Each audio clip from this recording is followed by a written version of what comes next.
sudah resmi diganti dan yang menjadi PR besar kita saat ini adalah apakah nanti calon penggantinya ini bisa membawa timnas maju ke Piala Dunia. Itu pertanyaan besarnya.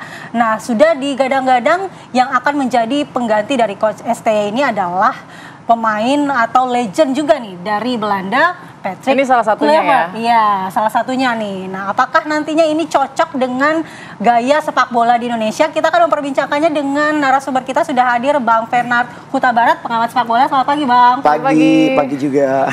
Oke, kemudian melalui daring juga bergabung Mark Klok yang juga pesepak bola Indonesia. Selamat pagi, Mark. Selamat pagi semua. Baik. Mungkin kita tanya Mark dulu ya, sebagai pemain sepak bola yang saat ini masih aktif di menggawangi Persib Bandung. Mark, bagaimana Anda melihat kalau nama Patrick Kluivert ini yang akan menjadi dari pelatih timnas Indonesia?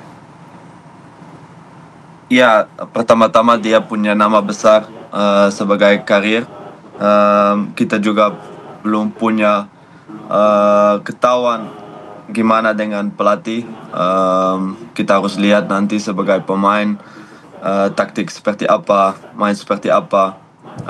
Tapi yang saya dengar dari orang yang saya tahu, semua positif, semua komen positif. Semua komen positif ya. Apakah menurut Anda kemudian Patrick Kluivert ini kemudian nanti akan membuat tim jadi lebih solid? Bagaimana peluang timnas Indonesia nanti di Piala Dunia? Pasti dia juga baru di negara ini. Kita harus juga bantu dia supaya chemistry bisa lebih membaik. Tapi pasti lebih gampang mungkin karena bahasanya semua sekarang mungkin dari Belanda juga. Dengan roots bahasa Belanda lebih gampang buat bicara, buat komunikasi. Filosofi sepak bola juga mungkin sama dengan mayoritas pemain. Mungkin chemistry lebih baik, semoga, dan kita bisa lolos ke Piala Dunia. Apakah itu artinya, Mark, selama ini berdasarkan pengalaman Anda memang ada kendala komunikasi secara bahasa dengan Coach STY? Pasti lebih susah karena dia selalu bahasa Korea dan harus translate ke Indonesia dulu, baru translate lagi ke bahasa Inggris atau Belanda. Itu tidak optimal sebagai pemain pasti. Karena di sepak bola modern kamu juga harus punya chat langsung man to man atau komunikasi dengan pelatih untuk apapun, untuk taktik, untuk bicara apapun, dan ini sangat penting buat komunikasi ya. Oke, Mark ini kan juga pemain sepak bola di Belanda juga ya. Nah, kalau misalnya sebelumnya dengan STY, untuk tadi komunikasi memang penting begitu. Bagaimana dengan strategi yang selama ini sudah diberikan oleh Coach STY dengan permainan, kalau dibandingkan dengan permainan di Belanda begitu?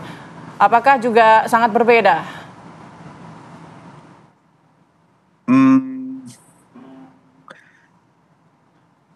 Mungkin tidak sangat berbeda, tapi pasti semua pelatih punya taktik sendiri.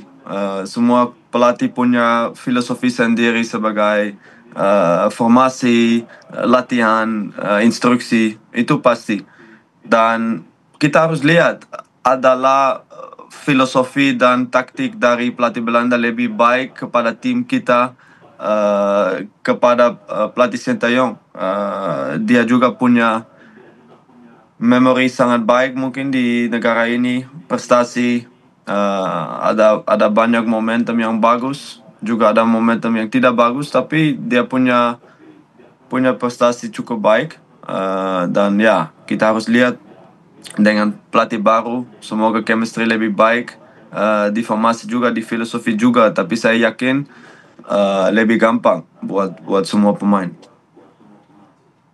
Baik, mungkin kita ke Bang Fernand ya sekarang. Bang Fernand, Ya. menurut dari Mark tadi, tentu dia membawa filosofi yang lain karena Betul. ini berasal dari Belanda dan sebelumnya Ya. STY dari Korea Selatan. Apakah filosofi permainan dari Belanda ini cocok untuk timnas Indonesia atau sepak bola Indonesia? Iya, kalau kita melihat tadi apa dikatakan oleh Mark Locke ya, satu permasalahan paling utama adalah di dalam sepak bola adalah bahasa, komunikasi. Ya, kita tahu tadinya juga dikatakan juga ketika pada saat Coach Sintayong ingin berbicara dengan pemain itu harus ada translator yang harus menyampaikan kepada pemain. Kadang-kadang juga ini juga penyampaian translator kadang juga mungkin tidak sama Tidak dengan sesuai, apa yang dimaksud oleh STY mungkin ya. Sehingga akhirnya mungkin permasalahan ini menjadi kompleks dalam tim sendiri sehingga akhirnya mereka susah melakukan atau mengimplementasikan keinginan dari pelatih. Jadi menurut saya kalau bicara filosofi tentunya pasti berbeda setiap pelatih, bahkan juga setiap negara. Kita tahu bagaimana Kluivert ini adalah negara Eropa dengan total footballnya, sementara STY mungkin lebih memahami bagaimana kultur sepak bola Asia, ya dengan bagaimana postur mainnya. Tapi sekarang Indonesia ini banyak dihuni oleh para pemain naturalisasi, yang notabene adalah dari Belanda, dan mungkin ini bisa menjadi menopang apa yang diinginkan oleh nanti Kluivert bisa berjalan bagus untuk tim nasional. Tapi kalau berbicara pergantian pelatih di tengah-tengah kompetisi pertandingan yang mungkin sangat mepet seperti ini tidak begitu gampang. Berasa nanggung ya Bang ya? Iya, tapi kita perlu melihat ya. Ini kan belum official juga diumumkan oleh PSSI ya, tapi rumornya memang sudah pada Kluivert. Tapi Fabrizio Romano kan udah posting di X yang diyakini ya udah pastilah Patrick Kluivert ini bakalan jadi penggantinya STY. Betul, tapi sekarang kan fenomena terjadi adalah bagaimana ketika pada saat ini muncul di permukaan kan banyak netizen langsung pasti menggoogling nih bagaimana sih sebenarnya. Pasti mengulik sama, bagaimana. Kita juga googling nih. Sama. Jadi memang latar belakangnya memang tidak begitu bagus dalam kepelatihan sebenarnya, dan juga banyak di klub-klub itu lebih kepada asisten pelatih yang ditukangi. Namun saya pikir apapun perlu dicoba karena memang menurut saya Pak Erick Thohir tidak begitu gampang sebenarnya untuk memilih ya. Pasti udah ada bagaimanapun juga ya hitung-hitungan yang matang, penghitungan yang matang. Karena juga ini pasti akan menjadi kerugian juga bagi PSSI kalau memang ternyata pun gagal. Karena pasti akan dihujat pasti federasi. Tapi apakah masalah komunikasi ini adalah faktor utama memang yang membuat pilihannya mungkin pelatih berasal dari Belanda dan juga apakah itu yang menjadi jaminan komunikasinya akan bisa lebih lancar nih nantinya? Iya, sebenarnya rumor yang banyak beredar ya di kalangan kita para pemain sepak bola ya dari mulut ke mulut ini banyak hal yang terjadi sebenarnya yang mungkin netizen tidak tahu. Sebenarnya ini ada juga permasalahan di mana para pemain naturalisasi yang memang kadang mereka datang ke timnas untuk persiapan pertandingan pra Piala Dunia, mereka datang langsung dihajar juga dengan latihan fisik. Ini menurut mereka ini tidak membantu mereka untuk bisa langsung involve dalam strategi permainan. Karena harapannya adalah apa? Ketika mereka datang, mereka ingin bermain atau ingin mendapatkan strategi permainan untuk persiapan pertandingan, bukan diajar fisik lagi. Sementara kalau fisik itu mereka udah dapat di klub. Jadi artinya mereka dipanggil ke timnas untuk persiapan dalam pertandingan itu tidak perlu lagi namanya diajar untuk latihan fisik yang berat. Dan ini menjadi keluhan dari para pemain yang kita dengar mereka tidak setuju dengan apa yang menjadi program dari STY. Oke, kalau kita dengarkan juga pernyataan Pak Erick kemarin kan juga soal program yang harusnya disepakati ya antara pemain dengan pelatih begitu. Artinya bisa kita tarik nggak kesimpulan bahwa memang tidak cocok nih pelatih Coach Sintayong ini dengan para pemain karena tidak ada kesepakatan dalam strategi permainan. Sebenarnya kan kalau menurut saya kan memang apapun itu kan pasti akan menjadi evaluasi dari PSSI. Tentunya apabila mungkin ada yang dianggap tidak bisa sesuai dengan kita tidak pernah tahu bagaimana isi MOU dari STY dan juga PSSI ya. Pasti akan ada evaluasi analisa kalau memang dirasakan tidak benar-benar bisa membuat kinerja yang bagus, pasti memang ini ada menjadi risiko bagi seorang pelatih profesional.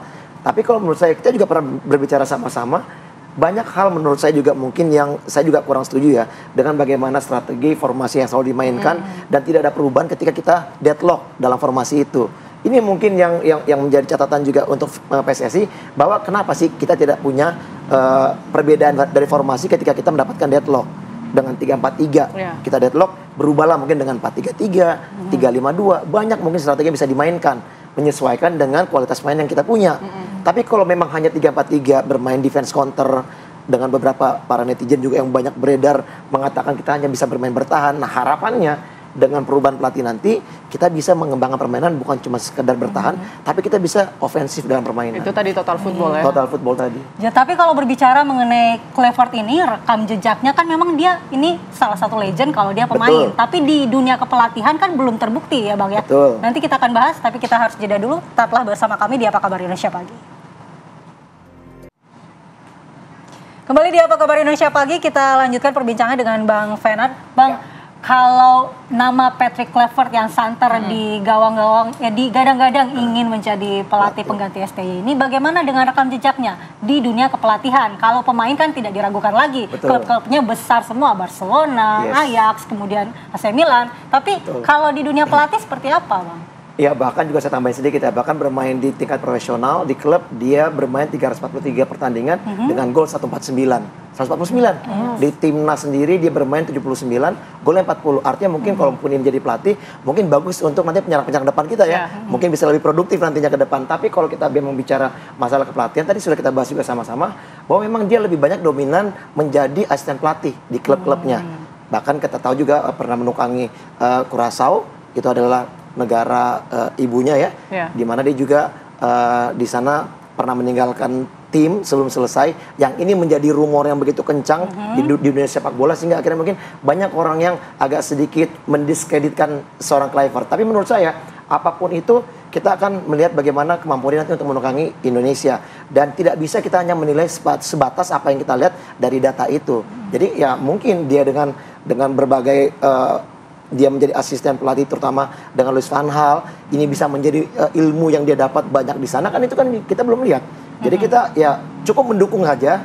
Bagaimanapun juga kalau menurut saya Pak Erick Thohir pasti memilih orang yang tidak sembarangan. Oke. Baik. Saya mau kembali ke Mark Klok. Mark, masih mendengar suara saya, Mark? Saya masih dengar. Baik. Mark, kalau kita bandingkan dengan gaya permainan STY, kan gaya permainan Asia lah ya. Kalau misalnya benar Patrick Kluivert ataupun pelatih Belanda masuk, artinya akan berubah total gaya permainannya menjadi total football atau permainan Eropa begitu. Nah, menurut Mark sendiri, kira-kira transisinya nanti akan sulitkah? Atau bagaimana sebenarnya perbedaan kedua gaya permainan Asia maupun juga Eropa ini? Buat saya tidak terlalu susah karena semua pemain modern sepak bola sekarang punya kualitas untuk adapt. Banyak dan juga mayoritas pemain timnas Indonesia sekarang main di Eropa, dan semua udah tahu dengan sistem begini.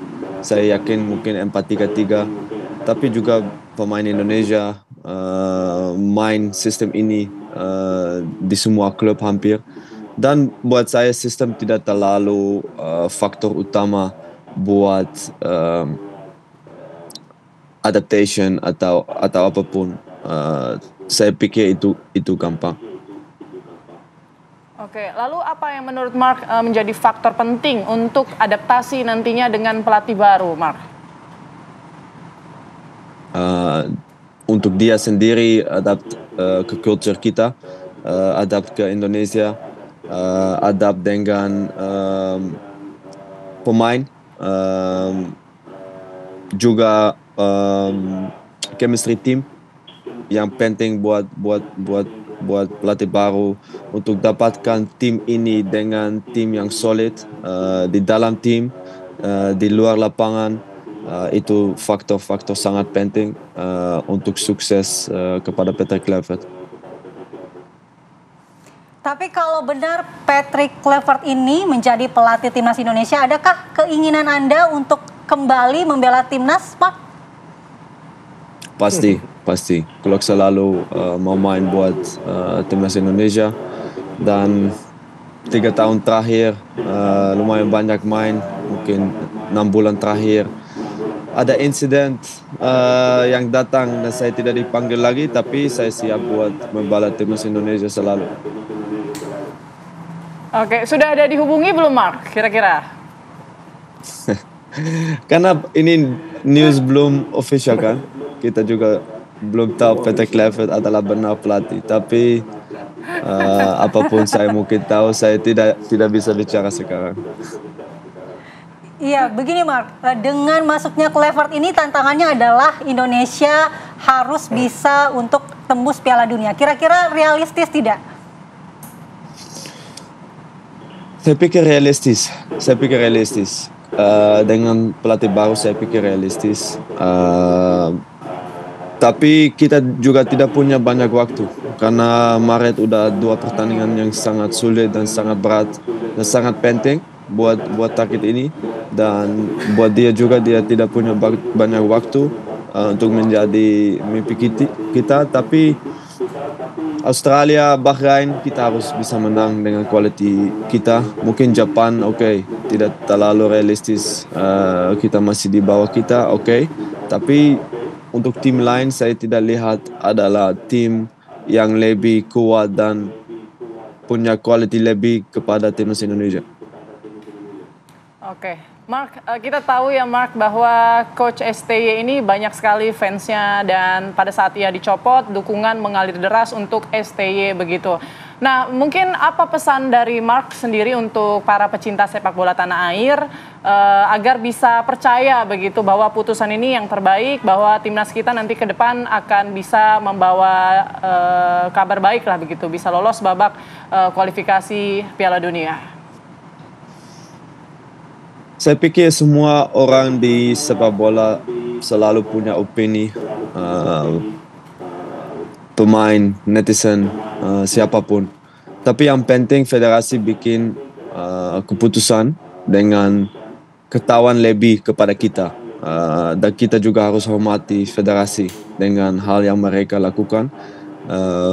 Mereka lihat mungkin setiap hari, setiap minggu evaluasi, daily communication.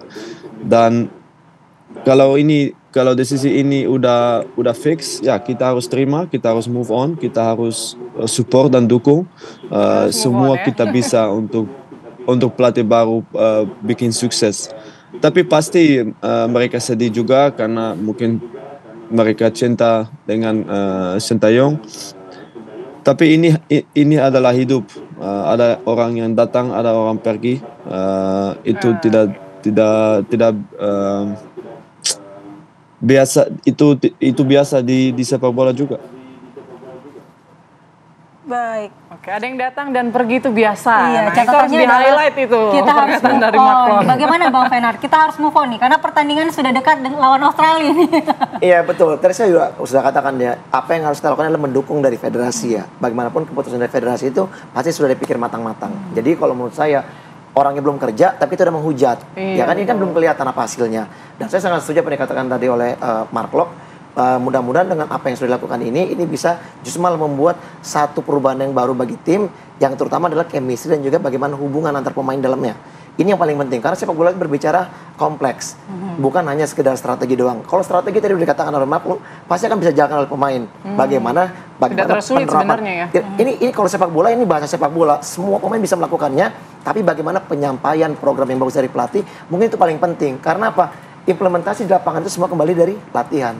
Nah, kalau latihan memang bagus programnya, strategi jelas dengan 3-4-3 mau 4-3-3, apapun bolanya, pemain pasti bisa melakukannya. Oke, nah kalau kira-kira peluang bergabung lagi Mark Locke di Indonesia gimana nih menurut Saya dukung kalau Mark Locke kembali ke timnas Indonesia. Dukung ya? Dia siap nih untuk dihubungi.